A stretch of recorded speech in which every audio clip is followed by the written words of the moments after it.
Satnam. My name is Guru Fatha Singh and I'm a teacher of Kundalini Yoga. And today I'm going to speak about something I never imagined I would have to speak about today. But that is about White Tantric Yoga and how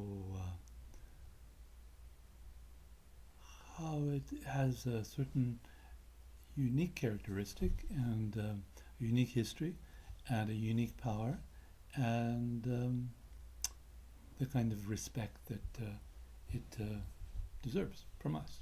There's a certain way of going about practicing White Tantric Yoga, and there's a certain way of faking it. So let's start with the history, and history goes back, the history that we know here in the West goes back to 1970 in Phoenix. It was October, and Yogi Bhajan gave a White Tantric Yoga course in Phoenix, Arizona. And he gave a specific direction for people that they should, during the 10 days of the course, it was a long course, it was 10 days, they should only eat fruits that grew 4.5 feet above the earth to give them a spirit of upliftment and levity. No root vegetables, vegetables that come from high. So avocados, peaches, pears, mangoes, what you will. And so that was 10 days. It was a diet. It was a series of tough exercises with buddies, and that was the first White Tantric Yoga course. And White Tantric Yoga and Venus Kriyas have been rather associated. In fact, to look at them, it's hard to tell one from the other. And it just happened that a few months later, in A Beat of Truth, which is our newsletter, our magazine at the time, there were some Venus Kriyas that were laid out. And they were laid out and said, well, here's what they are. They're very special. Just to do no more than one a day. And they were laid out to be done for 15 minutes or 30 minutes. And so that was it. They were published, and people were encouraged to be very respectful. They're very sacred techniques, and don't overdose on them. Just take one a day if you want, And so that was 1971, where that notice came out. Now the next year, 1972, came the first teacher's manual for Kundalini Yoga teachers, and Shakti Parva Clark played a big role in that. I think Guru Fatha Singh was also a part of it. And some of this has really the flavor of Shakti Parva, if you know. She was really looking out for us. Didn't want us to take unnecessary chances. And so I'm going to read from the text, page 9, on the 1972 Teacher's Manual. So she said, some teachers, to show off or feel popular with students, or for whatever other reasons, have taught exercises from tantric courses and have invented Venus Kriyas. This is unfortunate for them as well as for their students. It is a scientific and spiritual necessity that no Venus Kriyas whatsoever be taught in any class. There was some confusion about which ones to teach, if any, since Yogiji has given several in Kundalini Yoga classes. But after checking with him, it was only because he was physically present that they were taught. So, without his physical presence, they should not be given, even though some were included in past teachers' kits. The difficulty lies in the nature of Tantra. In those exercises between male and female, the opposite polarities are so attractive that the auras of the two people blend and merge. In this process, the subconscious gets stimulated and begins to clean out. The Mahan Tantric regulates the release of emotional energy and ensures that the auras of the individuals separate properly so as not to lead to unexpected after effects. Unless you are the Mahan Tantric, you do not have the proper vision to do this, so please don't pretend you are. Yogiji wants us all to be 10 times greater than he, but he doesn't mean you should overextend yourself beyond the areas in which you can properly function. Okay? So Shakti Parva, God bless her heart, was looking out for us. and giving us a word of advice and warning. After that, November 1st, 1973, I believe we got a phone call. It's not a written guidance, but I wrote it down, that Tantric Kriyas could be included in a class, but under very specific circumstances. And so this is the protocol for giving a Venus Kriya in a Kundalini Yoga class. So the idea for an hour-long class is you have 3 yoga kriyas of about 35 minutes each. Then you have a relaxation for 5 minutes. And then you have a Venus Kriya for 3 minutes, no more than 3 minutes. And then Satanama meditation to cleanse the subconscious for 7 minutes, at least 10 minutes for chanting, or you could have discussion, but there's 10 minutes at the end there in the long time sun. So the reason for that is that Yogiji was finding people were going overboard, and they were giving courses all day long, Venus Kriyas, and it was too much. We weren't ready. You know, we were showing off and going overdosing, of course, overdoing things, whereas a little bit goes a long way. And he said, you know, 1 Venus Kriya a day is plenty.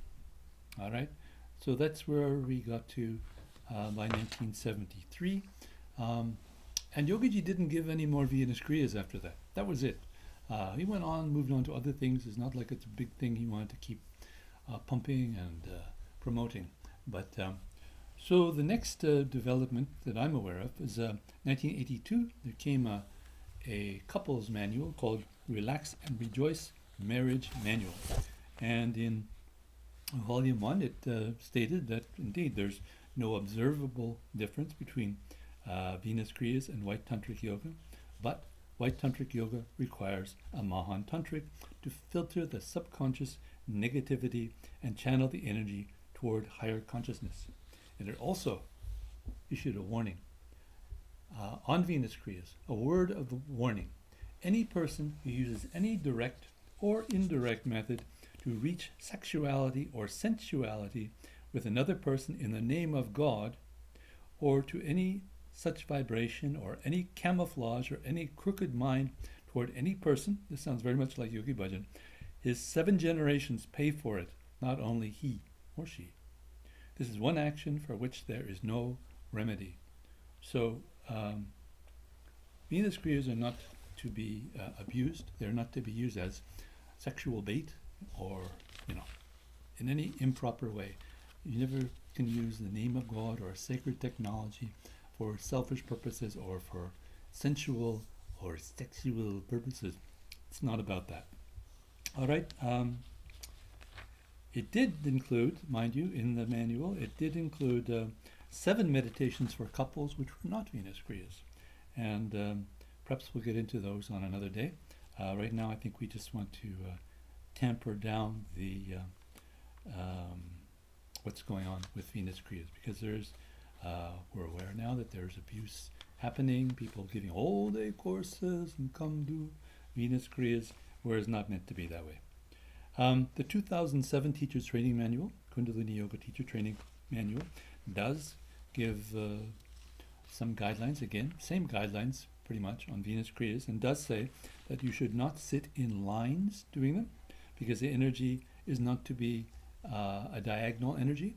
It's not to engage the whole group. It's to be just one-on-one, you and your buddy, just between you. It's not to be a group energy. And it's not for beginners classes. Even if you have 1 or 2 beginners in a class, even just one, in a regular class, you don't give a Venus Kriya in that class. You wait till you have all students who are experienced in Kundalini Yoga at quite a few classes, and then you can go on to that. And it's not for pregnant ladies. God bless the pregnant ladies. They've got a lot going on. They don't need a Venus Kriya at that time in their lives. And that's pretty much the direction we've had about Venus Kriyas. A little bit goes a long way. Exercise caution, and don't abuse them. Don't use them as bait. This is not a black energy or a red energy. This is a pure energy for the purification of the unconscious, all right, without the Mahan Tantric. That's Venus Kriyas, 3-minute Kriyas. You can do one a day, all right? So then going back to Phoenix, October 1970, we're going to talk now about White Tantric Yoga. So it was a 10-day course, and then for solstices we had 10 days solstice, 8 days of White Tantric Yoga, and after time it got down to 3 days, 3 days of White Tantric Yoga. That's what we had more recently. The lineage of White Tantric Yoga, as Yogaji told us, extended from Santa Zara Singh and before him, but from Santa Zara Singh to Lama Limpo to Yogaji. And if you're interested, read the biography. It's readily available. messengerfromtheguru'shouse.com. I'm not going to tell you all the stories. You can readily find it there. There's someone made a Spanish translation. German translation is in the works. And if there's not a translation in your language, work on it. Make your own translation. All right. So that's the lineage. There is some guidance that was given in 1979 on White Tantric Yoga. But a nice guidance in the Messenger. No, it's called The Man Called the Siri Singh Sahib. It was published in 1979 to celebrate the 10 years of Yogaji teaching Kundalini Yoga in the West. And I'm going to read from that right now. This is something that Yogaji told Guru Fatha Singh at the time. And here's the quote. During White Tantra, the infinite energy of the universe flows through the Mahan Tantric into all the participants. White Tantric is no ordinary yoga. It cannot be practiced without the Mahan Tantric present because it takes his mastery over emotions for it to be not only effective, but safe. Partners face each other in lines while the Mahan Tantric physically sits in front of the group and projects his astral body to encircle the group. He thereby extends his own psycho-electromagnetic field to encompass the group aura. During a White Tantric meditation, a lot of subconscious negativity from each participant comes to the surface. In order to release that negativity without its projection onto the partner, the Mahan Tantric filters the negativity through his own consciousness and controls the group energy with his own extending energy field.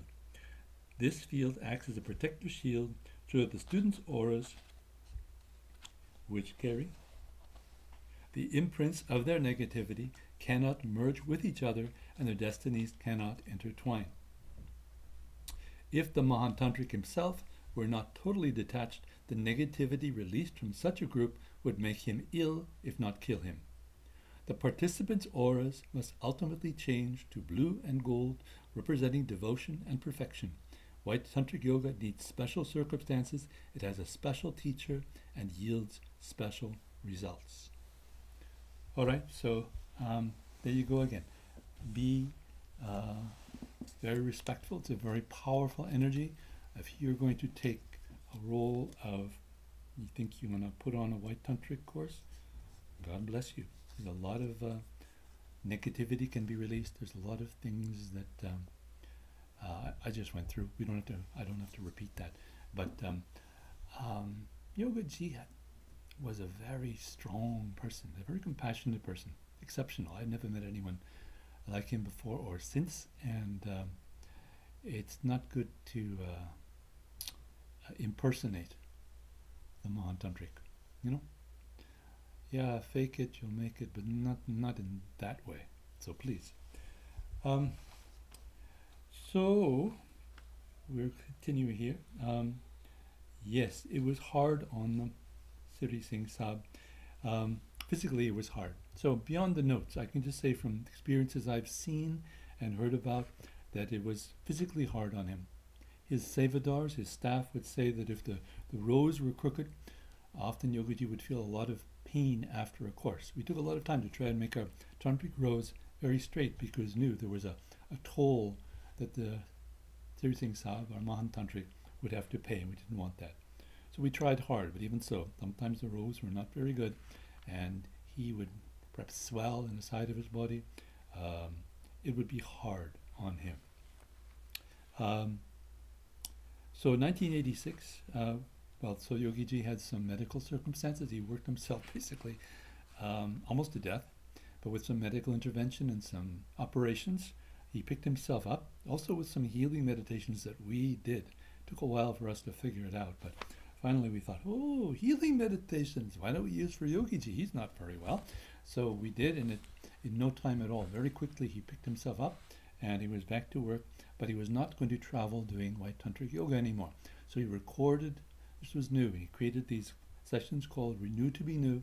They were recorded White Tantric Yoga sessions, all-day courses. He thought he would make 26 of them, you know, an hour meditation, then a half-hour meditation, hour, like that, hour meditations, half-hour meditations, and he thought he would make 26. He ended up making about 180.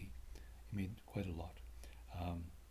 And it was first presented in Herndon, Virginia, then in Boulder and in Berkeley. Simran Kaur was the facilitator, and just to see it was going as it should, she would phone Yogi Ji throughout the course for feedback and for input to see that it went well, and it did. It did the job. Yeah, and there are some funny stories too that go. Just to illustrate the connection of Yogi Bhajan to the course, even though he was hundreds or thousands of miles away. In one course, Simran Kaur had some pain in her ankle. So during the break, she got someone to treat the ankle pain. And that wasn't unusual because Yogaji would often have therapists on hand and they would massage him during the Tantric course days. So she had a therapist treat her ankle. And after the course, she checked in with Yogaji and he said, "What did you do with my ankle?" So he felt that in his ankle, what she was doing with hers. And another story comes from Dr. Satkar, who facilitated for a time. And she says that one day she was teaching and giving a course. She was facilitating a course in a hotel. And there was, in the next area of the hotel, there was quite a noisy event going on. And she heard this voice that said, "Turn the volume up." And so she did. And then she heard it again. She turned the volume. So several times she turned the volume up, and pretty much kept the course going well, despite the noise. After the course, she found out that just at that time of the noise and the turning up, Yogiji was in a car with his staff, traveling from Espanola to Albuquerque, and there was some music playing in the car. And Yogiji would say, "Turn it up." And so turn it up. Then he would say, "Turn it up again." And he did this several times until it got just about ear-splitting, very uncomfortable. And the staff didn't quite get what was going on. But Dr. Satkar noticed that this was exactly synchronicity. It was at the same time that she was at the course having the same issue with noise. And so she said, "Some connection here. I don't understand it. I don't understand it either." But you could see there was something that beyond time and space that was going on. Yeah. And, oh my gosh, in my own experience, having gone through a number of solstices and a number of tantric courses, there was something, Yogaji had this history of having mastered the water tattva, and he never wanted to show it off. But somehow during the tantric courses, it was not unusual that we would have rain, often on the last day of a 3-day course or the last day of a tantric, or sometimes during the tantric. There was a big flood in New Mexico. New Mexico doesn't typically have floods. It's very dry. It's semi-desert. But in 1977, there was a famous downpour. And there had been a weather forecast for clear weather for all of the solstice. But somehow this weather front showed up and poured buckets, and the tents were flooded and blown over. There was mud all over the place. And it was fun. We took it well. There was no danger to anybody. It was just a humbling experience, and we were getting cleansed in so many ways and mucked up as well. And you would say the earth of New Mexico, the earth of Ramdas Puri is healing, and so we got it all over ourselves, that healing. And it was fantastic. So many times in Toronto also, where I'm home, we would find at the end of a course there'd be rain. Not always, but quite often, more than usual, more than you would expect. And so it went, and this was happened with Yogaji being there in person, with the renewed to be new courses, the video courses, and then when Yogaji passed, we all wondered what's going to happen now. So a lot of us turned up for the winter solstice after that in New Mexico, and for the White Tantric Yoga course, and we got a surprise. We got so much rain that they were monitored, they monitor the event, and the security people, they all got busy. They had to get spades and dig trenches around the White Tantric Yoga tent where we were. And even that, the trenches all filled up with water, and they had to unplug all the electronics because they didn't want to short circuit and everything blowing up. And so that was an unusual course, the first White Tantric Yoga course where it rained so much that we had to pull all the plugs, and then we simply went with, we put a lot of musicians on the stage, and they sang the meditation, the mantra we needed to do, and we persevered. But it was a lesson to us that Yogiji is not as far as you might think. You might think, his body has been burnt and he's been laid to rest. I don't think so. He used to tell us, oh, don't worry when I'm gone, I'll just be faster. I think so. I believe it. I was there, and there were other, courses after that. I remember one course, there was a song, "Walking Up the Mountain," that Krishna Kaur sang with, along with Guru Fatha Singh. Beautiful, beautiful song about relationship with the teacher. And one day there was a course, may have been 2006, 7, 8, something, and I was at Ramdas Puri for this particular tantric exercise, and I was monitoring, and Krishna Kaur was monitoring, Krishna Kaur from Los Angeles, and we were listening to that song and how beautiful it was, and we were just about tearing up, and all 1,000 or so people there, and lo and behold, here comes the weather front, and not only it was rain, it was hail, and we had these, these roofs like tin, and the hail was coming on like drums, bum bum bum bum bum bum bum bum bum. And I think a lot of us old-timers, we just looked at each other with tears in our eyes and said, yeah, Yogiji's right here. He's right here. So it's fantastic. So many stories. Simran, I'm sure, could tell you more stories. Anyone who's been a facilitator could tell you stories. Anyone who's been to any tantric course will have their stories, or stories of great personal growth, the first 40 days, or just, you can change your life. White Tantric Yoga. It's a very special yoga with the Siri Singh, with the Mahan Tantric. Now, nowadays, okay, this is 2023, and some people think they're very smart, and we've got gimmicks now. We've got the gong gimmick, bong bong bong bong. Come, I'll gong you. Pay me money, I'll gong you. And we've got now the tantric gimmick. I'll give you a White Tantric course, and I'll give it to you cheap too. We'll give a cheap White Tantric course. You'll save lots of money. You don't need Yogi Bhajan. I'll be your Mahan Tantric. Or, I won't be your Mahan Tantric, but you don't need a Mahan Tantric. We're just gonna do all the same stuff and bong bong or whatever. Buyer beware. This is more than meets the eye. I've been there. I've massaged Yogi Bhajan's feet. I never admitted he was such tough feet, big, hard, strong feet. Yogi Bhajan is a very unique character, a very unique life. He changed the world in so many ways. I don't think we've seen really much of it. It's just a lot of seeds he planted that are just starting to germinate. And I won't go on to that. Read the book.